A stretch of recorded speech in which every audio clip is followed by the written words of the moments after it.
intimate conversation. It's intimate. Yeah. We have a couple minutes. 1 minute. Actually, I'm going to grab my...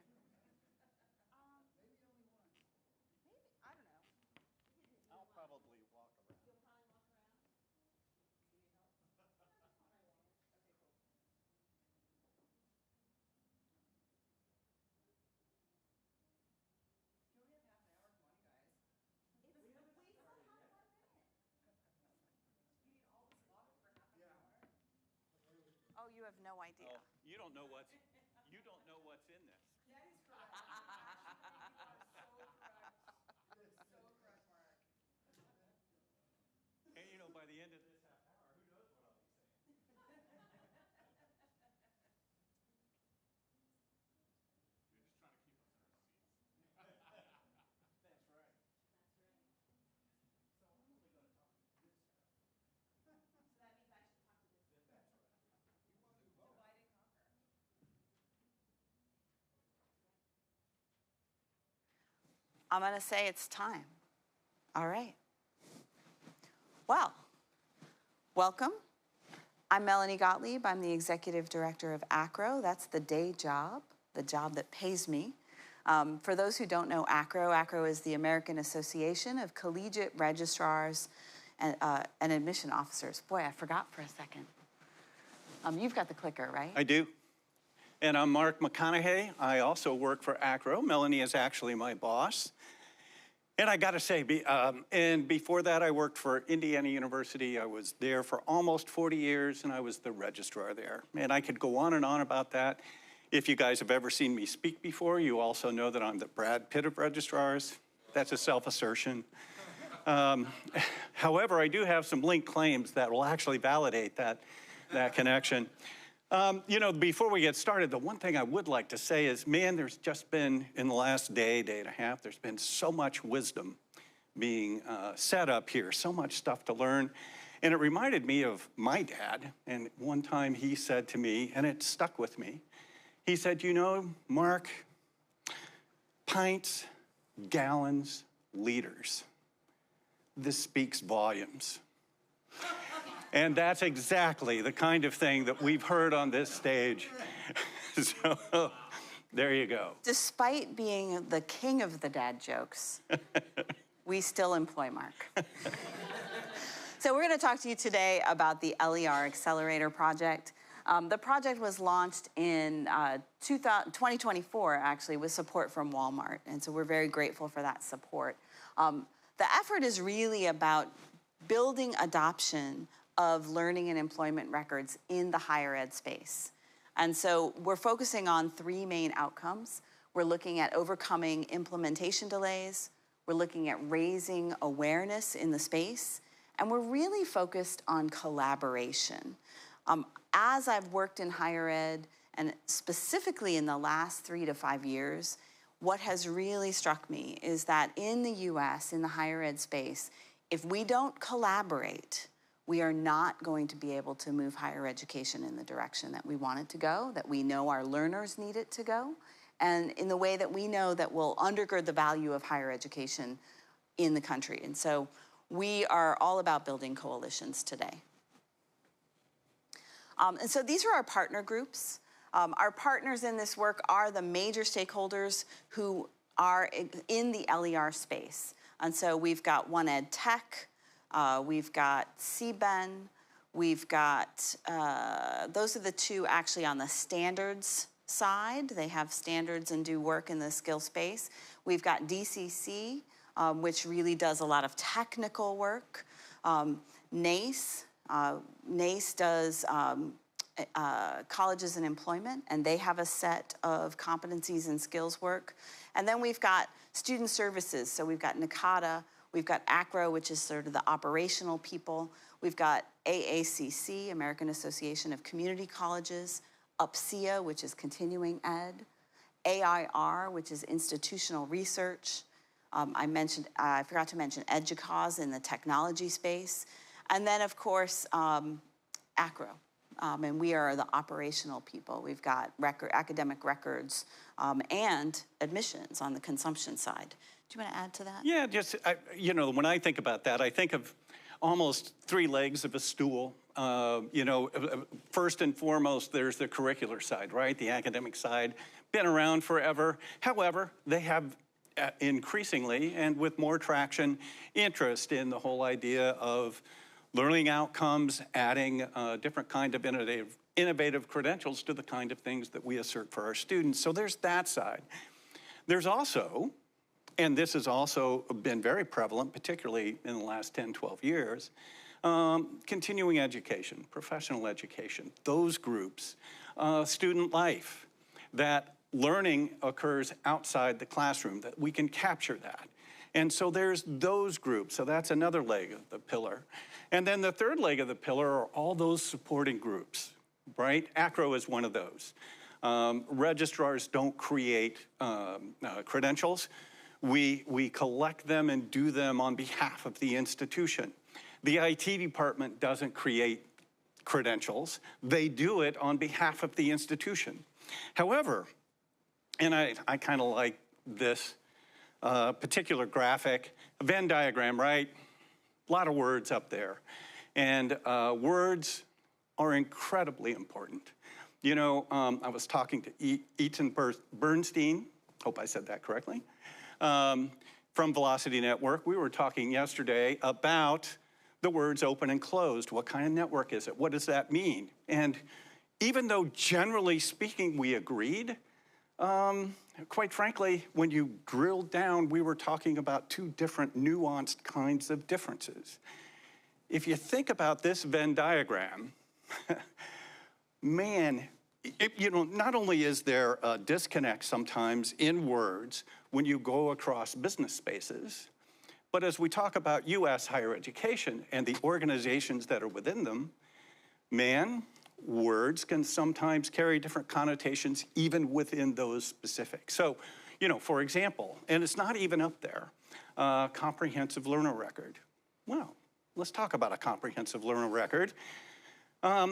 First is the word comprehensive. Can we have more than one CLR issued from one institution? Well, depending on who you talk to, yeah, you certainly could. It could be representative of an attainment and an achievement that is in a particular column that are stacked with one another, that represent each other. But if you look at it in the word comprehensive, it's not quite comprehensive because it doesn't include everything that was part of the student's academic career. You talk to somebody else and the only comprehensive learner record you could have is one that includes all the coursework and all the learning, whether it occurred inside the classroom or outside the classroom, and thus that is a comprehensive learner record. If you talk to our folks at One Ed Tech, a comprehensive learner record has absolutely nothing to do, generally speaking, with the credentials that are issued by the institution. Rather, it is a standard.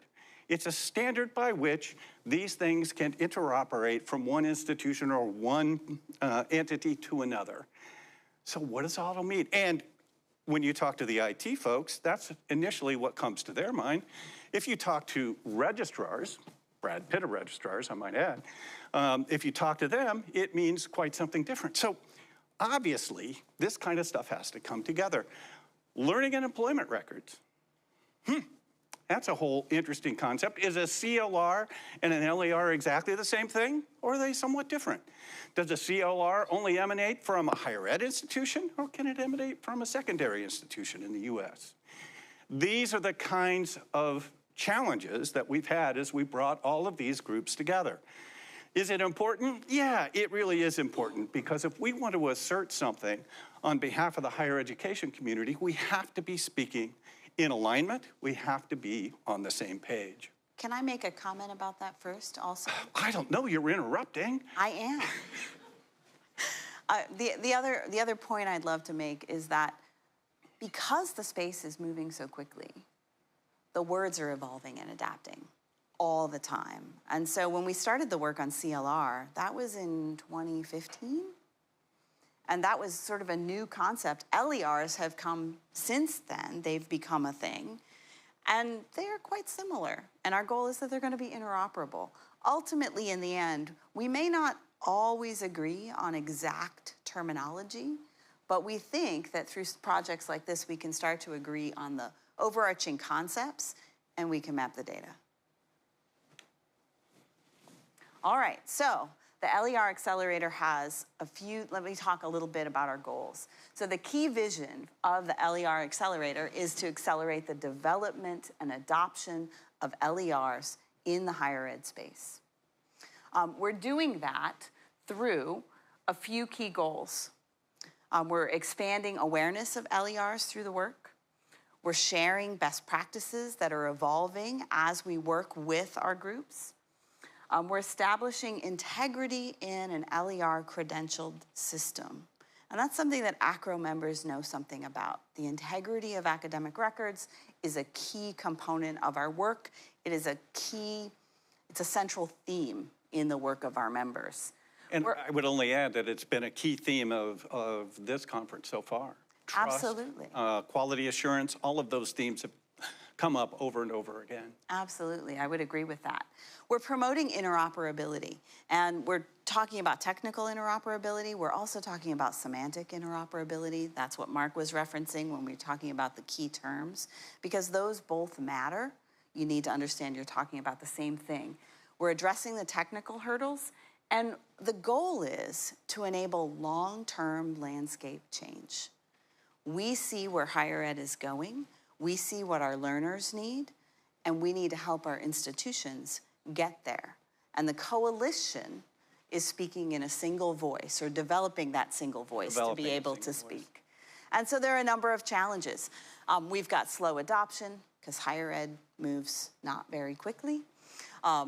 There are administrative and technical barriers. While the technology, a lot of it is there, it's not connected in the way it needs to be yet, and we're still evolving lots of pieces.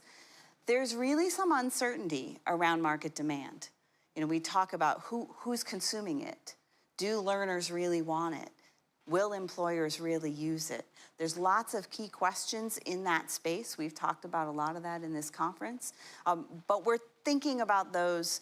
We see that this is the movement, and we just need to be prepared, because we are pretty certain that this is the direction that things are going. By the way, for institutional adoption, that is a key one, because I often get the return on investment kind of argument. You know, I don't see anybody consuming this. Why in the world are we investing so much? And I can answer those questions, not in a half hour though.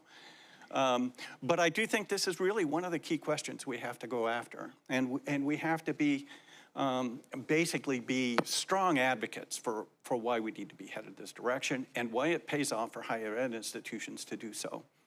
And so we're also addressing things like policy issues. You know, we have a little inertia in that space, and general interoperability challenges. We're doing the work through a multitude of subgroups. Right, right. And I'm just going to pile on to, you know, so policy inertia, right?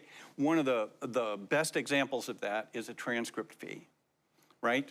Mm-hmm. You know, if you're generating revenue out of producing your traditional credential, then it becomes very, very difficult to say, well, let's go into this new environment in which the student has agency over the disclosure of their credentials, and I am impacting my revenue stream, which might well be how I operate my department.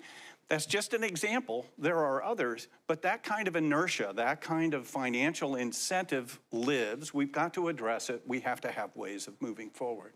Absolutely. So we're doing that work through a multitude of subgroups within this LER stakeholder group. We've got a communication subgroup, and that group is thinking about what are the key messages that we need to be working through. We've got an interoperability subgroup that's really talking about both the technical and also a little bit of the semantic interoperability that needs to happen. There's an integrity work group, because, you know, we are AACRAO. Yeah. Mark is a part of the integrity work group. Right. And as is Kelly. Kelly is sitting right here, and we are the entire work group. There you go. Small but mighty. We're developing we have a work group that's developing communities of practice. The end goal in that work group is to feed all of the communities of practice that exists in our associations, and use that to leverage and identify some best cases and develop sort of a communication plan across for a master community of practice. We're talking about the skills ecosystem, and we're talking about how do we evaluate our work. And so those are the subgroups that are working on this problem. So the key strategies, and actually I think by outlining sort of the subgroups, we've really sort of done that. Basically, we believe that this consortia of groups representing higher education really need to do a couple of things. We need to raise awareness. We need to become strong advocates. Firmly believe, and I think Melanie believes this too, AACRAO believes, that sort of the days of only the transcript and diploma are over.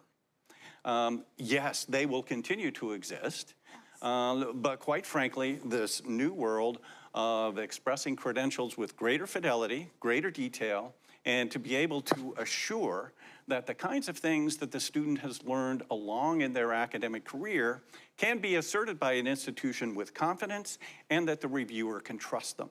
So first and foremost, it's advocacy, but then we have to raise awareness. We have to have a communication model that gets out to higher ed institutions and basically addresses the kinds of issues we know they face. One is ROI. I just talked about that one. The next is what we can do for the learner that lives on our campus, even if there isn't demand in the labor market, even if nobody is consuming them. Imagine, if you will, that you not only enable the individual learner to see what they've taken chronologically on your campus, you give them the learning outcomes in each course. You give them the learning outcomes of the program, and you have armed them. You have armed them for the next step, for their next opportunity in the labor market, regardless of whether anyone consumes that beyond your learner. We believe that this is truly the way to go. Now, given that we believe a skills-based economy is on the horizon, of course you're going to be able to do more. Of course you can actually take credentials, and I guess I meant to say this earlier, but one of our mantras in AACRAO is a credential is a credential. We're so used to doing that on the traditional academic side. If we're going to assert these things on behalf of the student, we can do it. We know how to do it, and it is the exact same kind of assertion that we already make. We have to put governance in place. We have to do these things. So we know how to do this. We know it's coming. We know it's good for the learner. We know it's on the horizon. We believe we've got to march forward. That's the advocacy and communication role. That is raising awareness. So that's all on the one side. So now if we've accomplished that, we have to basically lower the walls. We have to reduce the tension that's involved in trying to get from point A to point B. And how do we do that? We have to develop a set of resources. We have to basically enable them to understand how to participate, what it means to participate, and what the steps are from going all the way from governance, all the way to issuing, all the way to enabling the student to have agency over that credential once it's done. So that's really what it boils down to. And what are our key things? What are our deliverables in order to do that? Well, basically, obviously, we have to come up with a set of resources. And if you think about what Melanie described as the set of subgroups, then each one of those will come out with a deliverable, with a set of resources. That set of resources can be used, and actually, in a great partnership that Accelerator has with the Learn and Work Library, we have a very meaningful repository in order to place all of those resources. So that's an obvious one. But you go all the way across the domain, right? How do we do governance? Again, a credential is a credential. What marks a good degree? The fact that we have put curricular governance in place. It actually gets looked at and vetted by an outside agency. Yeah. But at the very least, what we have is that academic governance. And while I say assuring, what we believe is that the set of experts and the practices and processes we put in place to assure the quality of that credential can also be put in place for these other types of credentials. And what do we need? We need the type of resources that enable them to go from point A to point B. all the way through the process. Yeah?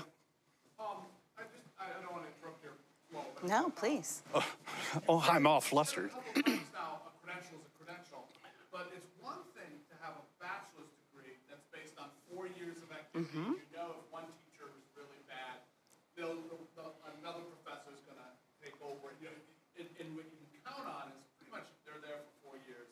They're going to have these basic skills. That's easier to do than the 286 or 2,432 individual unique skills people might end up cataloging in 4 years of, say, a higher ed training. And so in that case, the data quality problem isn't the same. It's 2,306. In some ways, it's 2,368 times worse, right? Right, but in essence, you're saying it's scale. And let's repeat, I'm not sure the people out there can hear the question. So repeating the question, if Yeah, see I, if you can the question, just for those out there, I think the question is really about the data tied to the individual learner record, and the quality assurance process is tied to that. That's right. And how do we solve for that at scale? Is that a good? That's a great summation. Yeah, okay. and I would say, I mean, actually at the last Accelerator meeting, we had a basic conversation about that. You're really talking about direct assessment versus holistic assessment, and about articulating things at scale, all the learning outcomes, and whether or not they've been truly directly assessed. And there are a couple approaches to that problem. One is, of course, do direct assessment, and you're going to have to keep a record, which we know how to do, right? That's what registrars are, record professionals. We know how to do this kind of thing. Point is, we have to do it. I will say that is a complete change of pedagogy, okay, right? And the supporting aspects of that. That's a big push. There's another holistic approach which says, we've already got the set of learning outcomes that are associated with the program. We've already got the learning outcomes associated with each of the courses. We can assert those, and all we have to really tell the reviewer is that these aren't directly assessed, right? Or you can come up with a policy. As a matter of fact, we did that in Alabama, came up with a policy that said, in order to assert these learning outcomes, the student had to attain a specific GPA in the program. So that's how we have kind of, you know, moved around those kinds of issues. And I would say ultimately, the decision on how to do that is going to lie at the institutional level. We'll make recommendations about how that might work, and the intention would be in the data, you would know what Right. kind of assessment was applied there. And so those are two different pieces. That's a little granular, but But I will say, I mean, actually, very good question, because it's just the kind of deliverable that we would like to produce. In other words, as we come up here, one of the things we're talking about doing is gathering example institutions that have basically done this kind of work already, done it, we hope, successfully, and to identify the various steps that they took and what kind of decisions they had to make in order to basically get where they were. And we have to do that categorically, right? Community college is not going to operate in the exact same way as a Research One institution in the U.S. categorical, division of higher ed institutions in the U.S. But nevertheless, if we get those examples, we then have a bit of a guideline or template for each one to use. Obviously, it will change based on the context of the individual institution, but at least there's a place to start. agreed. So I would invite you to take a look at some of the resources that have already been developed in the space. AACRAO, our approach, and I think most associations and the higher ed stakeholder group, we're professional development organizations. And so at the core of our mission is to help educate our members on these topics. And so this is a really important deliverable for the space, because we know that while we may already understand where things are going, every institution across our country is going to be at a different spot in terms of their ability, their thought, where they could technically do it, and how they could even begin to conceptualize doing it. And so our goal is to produce toolkits that will help enable every person from where they are to get where we need to go. So I've talked about this in another session, but we also have used the LER Accelerator group to start to think about a set of shared principles. Because if you are going to move in a direction, you need to agree on the direction you're going, and you need to agree on the guardrails.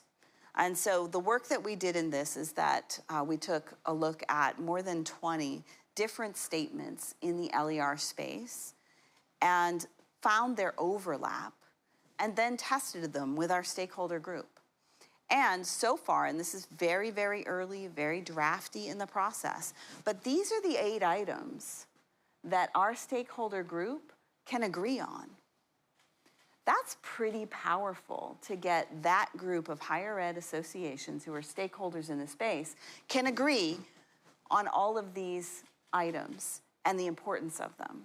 So we'll be teasing those out, further developing them, but this gives us a platform to then take to the other stakeholders in the space. An example might be all of our vendors.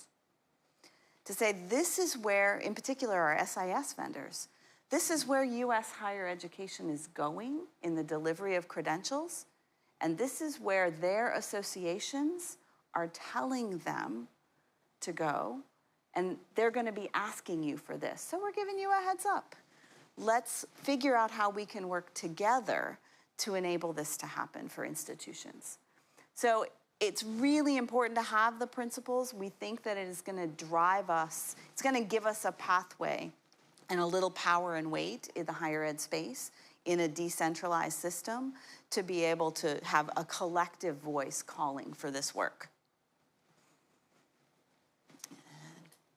And so finally, what are our next steps? Well, as I already mentioned, we really want to find institutions as examples. And we want to work with them in a couple of different ways. Not only do we want to learn how they did it, how they pulled it off, but we also want to develop the set of resources and the kinds of things that someone else coming in from outside, coming in from the cold, might use in order to make that happen. So that's certainly one. The second part, and again, I go back to my conversation with Etan, words matter, and we need to develop a community of practice that isn't specific to your business organization, not to registrars, not to admissions officers, not to IT people. It needs to go across all those boundaries. And we all have to agree. We begin to see what each other mean when we say word X or word Y. Is it a CLR? Is it a badge? Is it a micro-credential? All of those words have specific meaning to different people, but I'll say it again. A micro-credential, to me, lived long before any of this movement took place.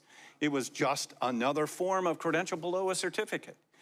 Now it means something very, very different to different people. So again, we're moving in that direction. And last but not least, we really want to put either a single or multiple demonstrations into place that will enable us to show, yes, in fact, you can get from point A to point B, serve your students, serve your community, serve the labor market all at the same time. And that is it. Thank you. We have 2.5 minutes. So 2.5 minutes, you know, I can tell jokes. Yes. Yeah, back on the pillars that you identified, didn't say anything explicitly about policy, but how do you sort of calibrate that against what the policy impacts? It was the 8 categories. Here? Yeah, the 8. Oh, in the, okay, the philosophical principles. Yeah. So policy, let me ask you a question. When you say policy, are you saying big P policy, as in state or government policy?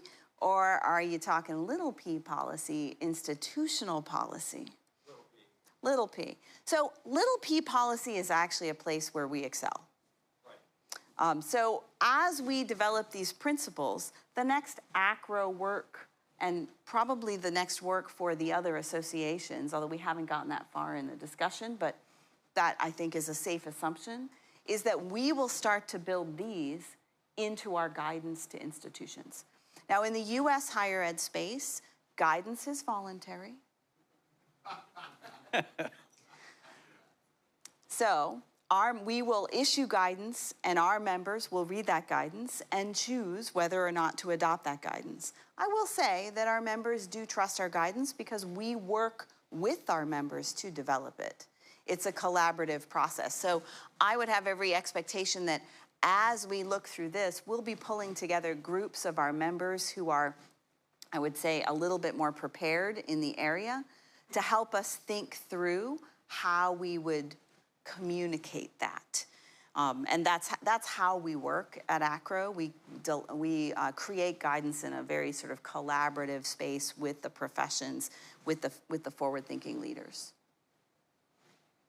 I know we can't boil the ocean, so this is not actually a criticism of it or anything. Yeah. It's more like a question about, because LERs are not just a higher ed phenomenon. Correct. Right? And we talked about labor at the end, right? Yeah. And is there any thinking of teaming up with similar efforts, like, I don't know, maybe T3 or something like that, around the integration of LERs in the work you're doing and the work they're doing, and work HR Open Standards is doing? It'll cost you. We talk to T3 all the time and all of those players. And so as we are doing this work, that work is in the back of our minds and often in front of our design. And so we're not doing it in a silo because actually that's the problem we're trying to fix, right? We're trying to get rid of the silos and create more permeable pathways for learners. And so we're doing this work in collaboration, but we have very specific work that is in the higher ed sphere that we have to do. But yeah, we're not ignoring that over there. We're incorporating it, but we have our own problem to solve. To some extent, we have to stay in our lane. Right. 100%. And I would frame it out as like whether we're officially on like the group of organizations or unofficially, like we're there no matter what. I think initially they wanted to start with just like the higher ed centric organizations to demonstrate that this is a higher ed centric. Yeah, that makes perfect sense. Yeah. You have to, in order to get anything done, you have to narrow your scope, right? So Exactly. Who's happy to join or stay on the sidelines as a silent partner, either way. So. Absolutely. And We are at time. We so are at time. I'm so sorry, you're all but excused if you we'll need catch to go, but yeah. no. Thank you. Come on up and ask your question.